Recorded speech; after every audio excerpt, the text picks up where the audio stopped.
गांव का मेला गर्मी की दोपहर थी और आसमान में सूरज अपनी पूरी चमक बिखेर रहा था। लेकिन गांव में चारों ओर उत्साह और खुशी का माहौल था। ये दिन सालाना मेले का था, जो हर साल सावन महीने की पहली पूर्णिमा को आयोजित होता था। मेला गांव के बाहरी हिस्से में स्थित बड़े मैदान में लगाया गया था, जहां दूर दूर के गांवों से लोग शामिल होने आते थे। सुबह से ही गांव के हर घर में चहल पहल थी।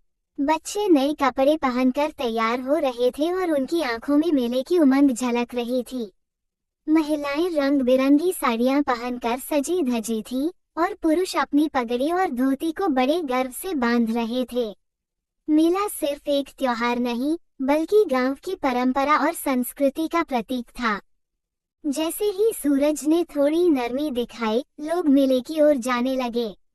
मेले का मैदान सजावट से भरपूर था। हर तरफ रंगीन झंडियां लहरा रही थीं और दुकानें सज धज कर खड़ी थीं। कहीं मिठाइयों की खुशबू फैल रही थी तो कहीं खिलौनों की दुकानें बच्चों को अपनी ओर खींच रही थीं। झूले, चरखी और नौटंकी की आवाजें मेले के माहौल को और भी रोमांचक बना रही थीं। 15 साल का राहुल भी अपने दोस्तों के साथ मेले में आया था। उसकी आंखों में उत्सुकता और खुशी साफ झलक रही थी। सबसे पहले वह दोस्तों के साथ मिठाई की दुकान पर पहुंचा। वहां जलेबी, गुलाब जामुन और समोसे जैसे स्वादिष्ट पकवान रखे हुए थे। उसने एक बड़े पेड़े का स्वाद लिया और दोस्तों के साथ ठहाके लगाते हुए आगे बढ़ गया। कुछ दूरी पर एक बाजीगर का तमाशा हो रहा था। बाजीगर ने अपने करतब से सबको मंत्रमुग्ध कर दिया। वह आग के गोले में कूदता, गेंदों को हवा में नचाता और रस्सी पर चलकर संतुलन बनाता। राहुल और उसके दोस्त उत्साह से ताली बजाने लगे। थोड़ा आगे बढ़ने पर राहुल ने देखा कि एक स्थान पर लोक कलाकार नाच गान कर रहे थे।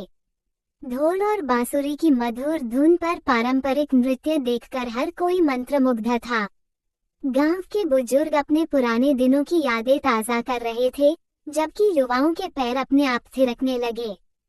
मेले का मुख्य आकर्षण था झूला। ऊंची नीची गति से घूमता हुआ झूला बच्चों और युवाओं का पसंदीदा था। राहुल और उसके दोस्तों ने झूले का खूब आनंद लिया। वे ऊंचाई से पूरे मेले को देख रहे थे और उनकी खुशी देखते ही बनती थी।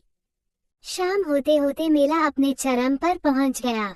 मंच पर एक नाटक का आयोजन हुआ, जिसमें गांव के युवाओं ने समाज में एकता और भाईचारे का संदेश दिया। पूरा गांव तालियों की गड़गड़ाहट से गूंज उठा। राहुल के पिता ने उसे आवाज लगाई, चलो बेटा, घर का समय हो गया है। राहुल ने अपने दोस्तों को अलविदा कहा और खुशी खुशी अपने माता पिता के साथ घर लौट आया। उसकी जेब में चूरन की पुड़िया और हाथ में एक खिलौना था। उस रात राहुल देर तक मेले की बातों में खोया रहा।